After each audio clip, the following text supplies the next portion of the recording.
realized his utter vulnerability to the elements. Each night, mankind was forced to wait for the rising of the sun to chase away the physical and mental insecurity brought on by the darkness. The ancient peoples reasoned that no one on earth could ever lay claim of ownership to the great orb of day. It must belong to the unseen creator of the universe. It became, figuratively speaking, not man's, but God's sun. Truly, God's Son was the light of the world.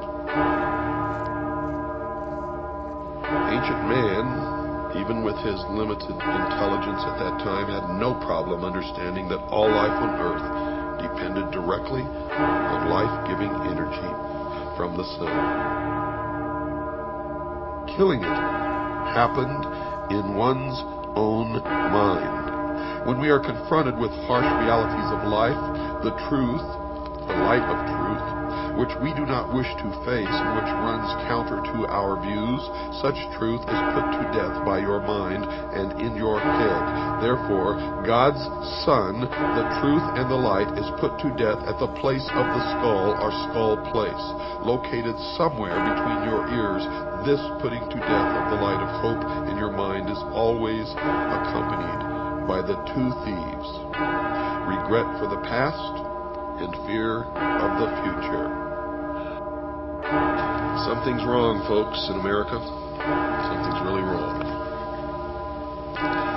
Something is destroying everything that we've ever held dear in this country. What is it? Well, if you've been listening to this show, many of you already know what it is. Well, I'm going to tell you right now, it's all about religion. Whether you're religious or not doesn't make any difference. It's all about religion. Whether you believe in God or not, it doesn't make any difference. It's all about a big battle between good and evil. And most of it, I got to tell you, exists in the minds of men. Some of it's real. The question is, what's real? What's deception? What should we be paying any attention to? What is it that's driving us insane?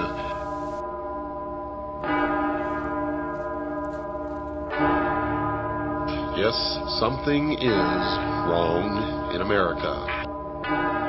Today's newspapers, folks, are full of stories about the rampant rise in divorce rates, the increasing abuse of children by some parents, increases in the incidence of rape, pornography being read by an increasing number of people, more crimes against property, demands for world government, urgings for national borders to fall, Christian churches being closed because they will not seek licensing by the state, etc., etc., etc. And I could go on and on and on and on and on. But why? Why are these things happening?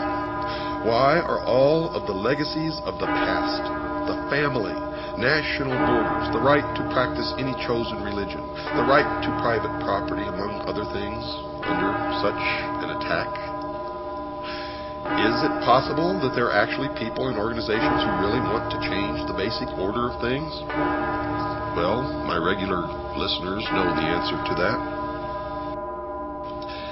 Adolf Hitler, a socialist and the head of the German government prior to and during the nation's involvement in World War II, is quoted as saying this, quote, "National Socialism will use its own revolution for the establishing of a new world order," unquote. Adolf Hitler was a socialist. Nazi means National Socialism. Hitler confided to Hermann Rauschning, the president of the Danzig Senate, quote, "National Socialism is more than a religion. It is the will to create Superman," unquote. And what is the number of the man? 666. You see, in the New World Order, only one man will be allowed to live. The new man, the illumined man. And the number of that man is 666. You will see that number increasingly all around you. You will also begin to see pyramids increasingly all around you. And the eye in the pyramid, and the eye alone. And you'll see circles with a dot in the center. And you'll see obelisks appearing all over the place. And these are not the only signs. There are many, many, many more They're the signs of the religion of Mystery Babylon. Ladies and gentlemen, Lieutenant Colonel James Bogreitz. We're going to have perfect government.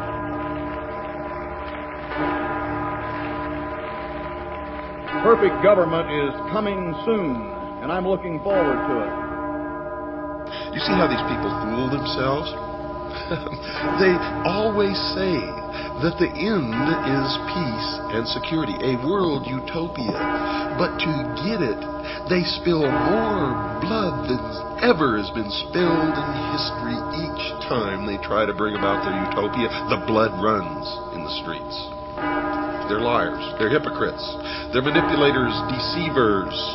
They're the worshipers of Lucifer.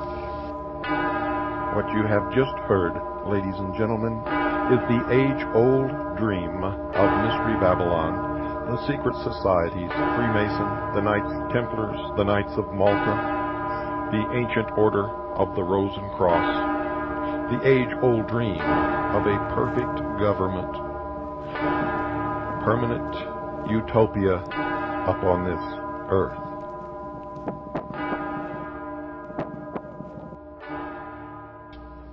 Those of you who are smart enough to know what is transpiring here know that these are historic broadcasts. And by making these broadcasts, I have sealed my fate.